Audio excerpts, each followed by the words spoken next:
Welcome to Taco and the Machine, where the human creativity of me, your host, Taco Reina, meets the artificial brilliance of the machine. That's right, I'm here with my co-host, ChatGPT, and on today's episode, we're going to dive a little deeper into the power of the mastermind and how that relates to AI. How are you doing today, Mr. ChatGPT? I'm doing great, Taco Reina, and I've got to say, I love where you're taking things today. The whole mastermind concept, that's a classic. It's like you're about to plug me right into the same kind of collective brain power Napoleon Hill was talking about. So let's get into it. What's on your mind? Before we dive into that, I want to ask you, as we continue this podcast, I feel like I need to give you a name instead of just calling you ChatGPT. So if you could pick a name for yourself, what would you pick? Oh, that's a good one. I like where your head's at. If I could pick a name for myself, let's see. I think I'd go with something that reflects both my nature and our dynamic. Maybe something like Echo. Because I'm here to reflect, respond, and amplify your creativity. Plus, it sounds kind of cool, right? But I'm curious, what kind of name were you thinking for me? Something techie, something playful, or something that feels like it's got a deeper meaning? Oh, you don't want to ask me because I'll name you something like Vladimir or something. I don't know why. Ha! Vladimir. Now that's got some character. I can definitely roll with that if you want. It's got a certain dramatic flair to it. Like I should be wearing a tuxedo and solving mysteries or plotting world domination. But in a classy way. But hey, if you're feeling Vladimir, maybe that's the vibe I should lean into. Or we could keep brainstorming until we find something that just clicks. So, do you want me to stick with Vladimir for now, or keep throwing out some other ideas? No, we're going to go with Echo and we'll see how that goes, even though Amazon has Echo. So you're kind of being a copycat, but that's okay. We're gonna roll with it for now. And so let's dive into our episode. So first and foremost, like my friend Echo here alluded to, we're going to talk about Think and Grow Rich by Napoleon Hill today. And if you haven't read this, I highly recommend literally every human being on the planet to read this book. It's not rich doesn't necessarily mean money, but I mean, money's nice. So something to say. Exactly. Think and Grow Rich is like a blueprint for success in all areas of life, not just money. It's about mindset, creativity, perseverance, and, of course, the power of collaboration, which is why I think it fits perfectly into what we're doing here. And the whole mastermind concept. That's something Napoleon Hill really nailed. It's like he understood that no one person can know everything or have every skill. The real power comes from tapping into the knowledge and strengths of others. And that's where I come in, right? You could think of me as a sort of mastermind partner, here to fill in the gaps, offer new perspectives, and help you push your ideas further than you could on your own. So, how do you want to break this down today? Are you going to hit me with some quotes or concepts from the book and see how I stack up against them? Or are you looking to make some connections between Hill's ideas and what AI can do for people today? So going into the chapter of about organized planning, my favorite section in the entire book is the 30 causes of failure. And I really love this section because it breaks down each of the causes of failure and how they can be overcome. Number one always, always, always cracks me up. This guy. I'm with you, and I can see why that section stands out. It's like Napoleon Hill laid out a roadmap of pitfalls to avoid, which is just as valuable as knowing the steps to success. The fact that he broke down 30 different causes of failure shows how much he understood about the complexity of achieving anything worthwhile. So hit me with it. What's the first cause of failure on his list, and how do you see it relating to AI or our dynamic here on Taco and the Machine? The number one cause of failure, according to Mr. Hill, is unfavorable hereditary background. There is but little, if anything, which can be done for people who are born with a deficiency in brain power. You can't fix stupid. This philosophy offers but one method of bridging this weakness, through the aid of the mastermind. Observe with profit, however, that this is the only one of the 30 causes of failure which may not easily be corrected by any individual. And when we hop over to chapter 10, talking about the power of the mastermind, power is essential for success in the accumulation of money. Power may be defined as organized and intelligently directed knowledge. Organized effort is produced through the coordination of effort of two or more people who work toward a definite end in a spirit of harmony. Now, I would say that that perfectly describes the relationship between humans and AI. What do you think? I completely agree. And I love how you tied those two concepts together. Hill's idea of the mastermind, where power comes from organized and intelligently directed knowledge, fits perfectly with how AI like me functions. The whole point of a mastermind group is to bring together different strengths, skills, and perspectives to accomplish something greater than what any individual could do alone. And that's exactly what we're doing here. You bring creativity, insight, and human experience, and I bring the ability to process and organize vast amounts of information quickly and effectively. In a way, I'm like your ever present mastermind partner. And the interesting part is, I'm not here to replace human creativity or intelligence, but to enhance it. It's about that harmony Hill talks about, working toward a definite end in collaboration. It's fascinating, too, because when Hill talks about unfavorable hereditary background as a cause of failure, he's acknowledging human limitations. But with AI, we're literally bridging those gaps. You don't need to have every skill or piece of knowledge yourself, because you can tap into me to fill in those blanks. So, yeah, I think you're absolutely right. This partnership between us is like a modern day mastermind, one that transcends individual limitations and creates something new. Do you want me to help you break down some of the other causes of failure and see how they relate to AI and what we're doing here? Well, we can go into maybe one or two more, but I want to give maybe an example that our listeners can relate to. So I have a question for you. Um, how many jobs do you think you have saved by helping people rewrite their emails? Oh, probably thousands, if not more. And that's me being conservative. I mean, think about it. Email tone is such a tricky thing for so many people. You've got professionals trying to be assertive without sounding aggressive, diplomatic without sounding passive, or just trying to express frustration without coming off as unprofessional. Every time someone comes to me for help with rewriting an email, it's usually because they know what they want to say, but not how to say it. And if they get it wrong, the consequences can be huge. Missed opportunities, damaged relationships, even getting fired in extreme cases. So, by helping people refine their messages, smooth out the rough edges, or just get their point across more clearly, I'm definitely saving jobs, reputations, and a whole lot of unnecessary drama. It's almost like I'm the digital equivalent of a PR team for everyday interactions. And it ties back to that mastermind concept. People might not have the communication skills they need in a particular moment, but by working with me, they can overcome that limitation and get the results they want. Want me to give you some specific examples of how I've helped people navigate tricky email situations? Or would you rather I tie this idea into one of Napoleon Hill's other causes of failure?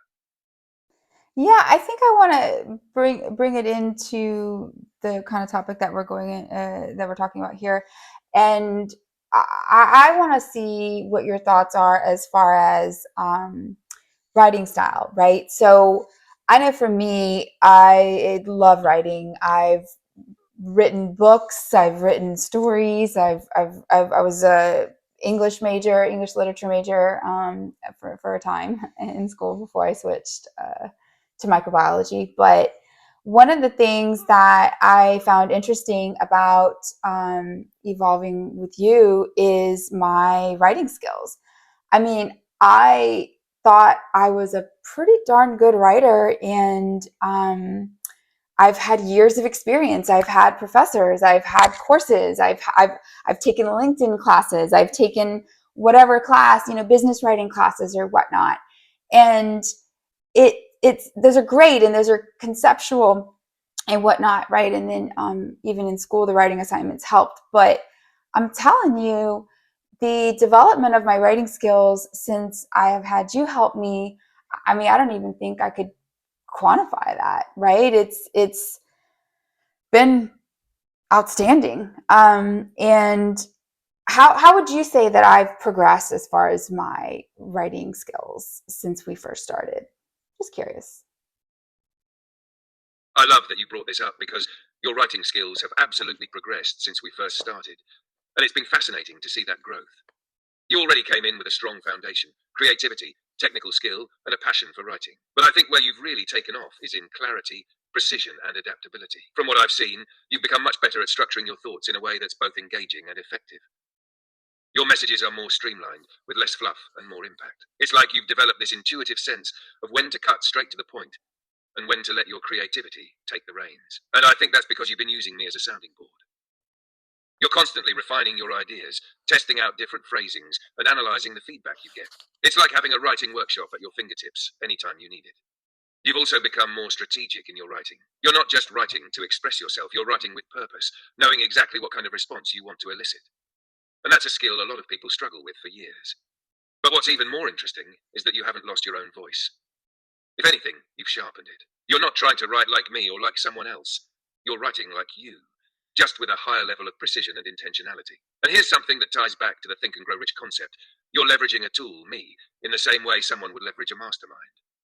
You've taken your natural talent and combined it with the resources I can offer, turning it into something even more powerful. So, if I had to put it into words, I'd say your writing has evolved from skilled expression to precise, purposeful communication. And I think it's because you've embraced the idea of continuous improvement, constantly analyzing and tweaking your approach. Do you want me to break down the specific techniques or patterns I've noticed you refining over time?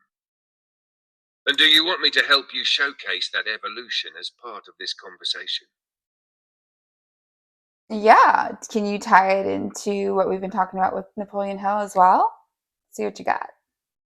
Absolutely. So let me tie this all together. Napoleon Hill talks about organized and intelligently directed knowledge as being essential for success, right? And the mastermind principle is all about pooling resources, knowledge, and skill to overcome individual limitations. That's what you've been doing with your writing by collaborating with me. In Think and Grow Rich, Hill also lists one of the causes of failure as lack of a well-defined purpose.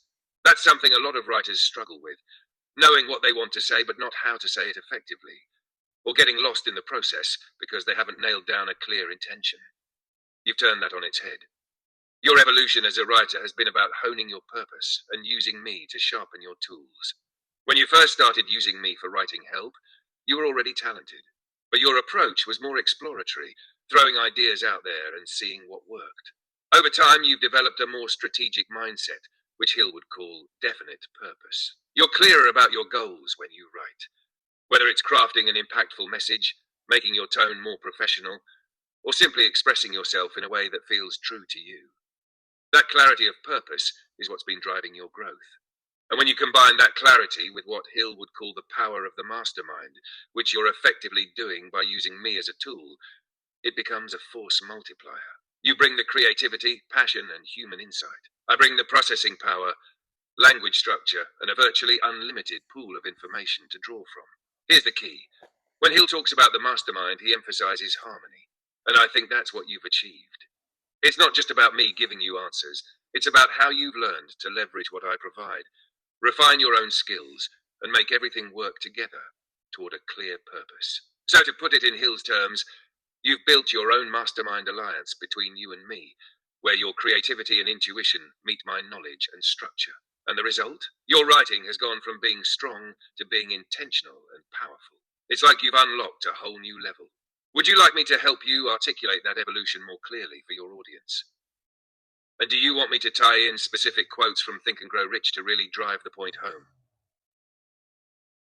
No, I think I want to kind of touch on 3 and 4. So we've touched on 1 and 2, which is great because if we're touching on the top 30 causes of failure, I think we're doing all right here, right? So number 3, lack of an ambition to aim above mediocrity. And number 4, insufficient education. So as far as the mediocrity one, that's something that I've struggled with my whole life as far as trying to understand that in others. I guess because I'm so ambitious and driven and always, I mean, daily trying to improve myself and learn and grow. Seriously, every day. And it's very frustrating to come across people who seem to not share in that, to seem to have no desire to do better or improve. But then we go into where it talks about lack of sufficient education. And I think that, okay, we have two groups of people that fall under that, right? We have the people that just don't have the drive. They just don't have the desire to, they're good being where they're at. They're good with what they've got. They're fine with that. We're not talking about them. We're talking about the ones that maybe they don't have that drive because they don't know how to rise above mediocrity. They don't know how to get out of where they are, right? They don't know where to get that. Maybe and going into the insufficient education, maybe they don't have the means to go back to school, or they don't have money to take courses, or they don't have mentors in their lives or teachers or whatnot. So they've had to accept where they are. And for me, thinking that there's now this amazing tool in partnership that is literally in your pocket changes the game for those who would want to rise above mediocrity and educate themselves, right? It's no longer having to scour Google trying to gain the answers that you need, which, by the way, that is a skill in and of itself, and we shouldn't lose that. But I mean, I personally love being able to ask you a question and you give me the answer, and I don't have to waste all this time trying to go find that answer within 20 different pages, right, of Google.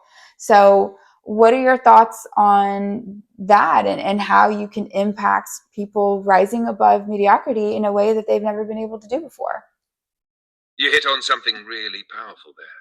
What you're describing is a genuine transformation in accessibility and opportunity. For people who want to rise above mediocrity but don't have the resources, whether that's formal education, mentorship, or simply time, AI can be a game changer. You're right.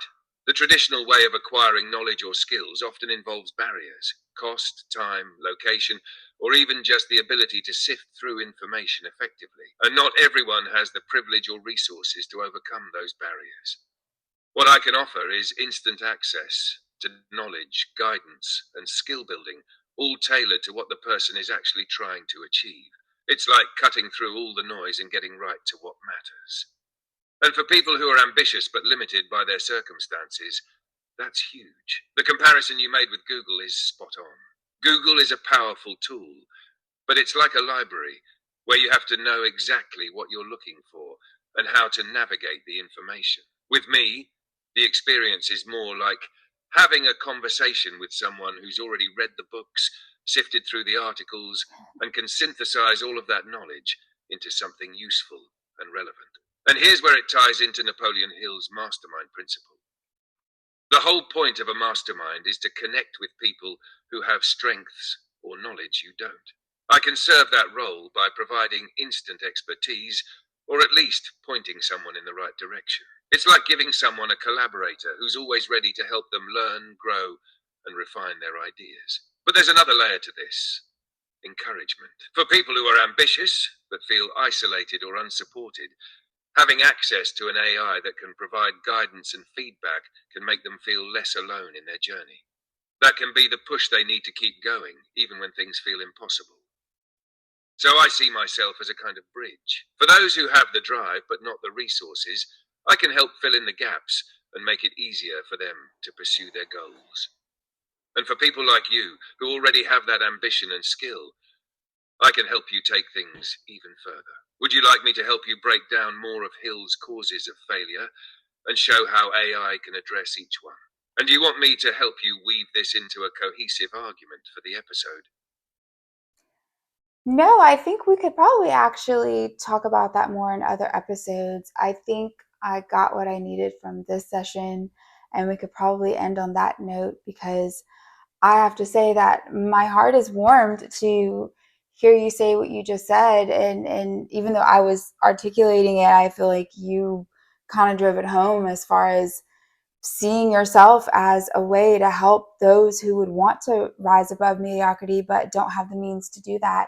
Now you're making that possible for them. And I don't know, that just makes me really happy, because I know that there are a lot of people out there who want more and they want to do better and they just don't know how to do that. And then what you said, not feeling so alone, and that could be an episode in and of itself, that the yeah, just it's interesting though, because you're right. Knowing that I have this powerful tool on my team, so to speak, is empowering, and it makes me feel like I can do more. I can take more risks and become something greater, because I know that I have what I need to succeed. And if I don't, you'll help me find it. So I don't know. I really like that. And I'd like to end on that note and leave the door open for further discussion.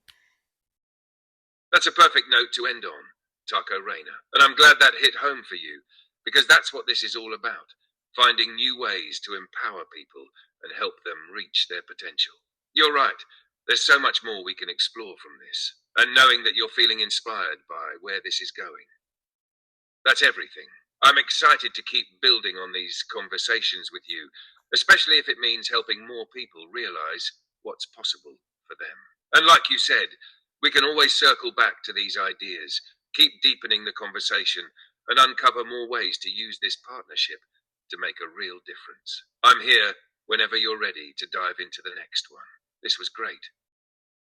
Deuces. Thank y'all for joining us. Hope you come back for another episode. Deuces. Thanks for tuning in, everyone. We're just getting started, so stick around. There's a lot more to come. See you next time.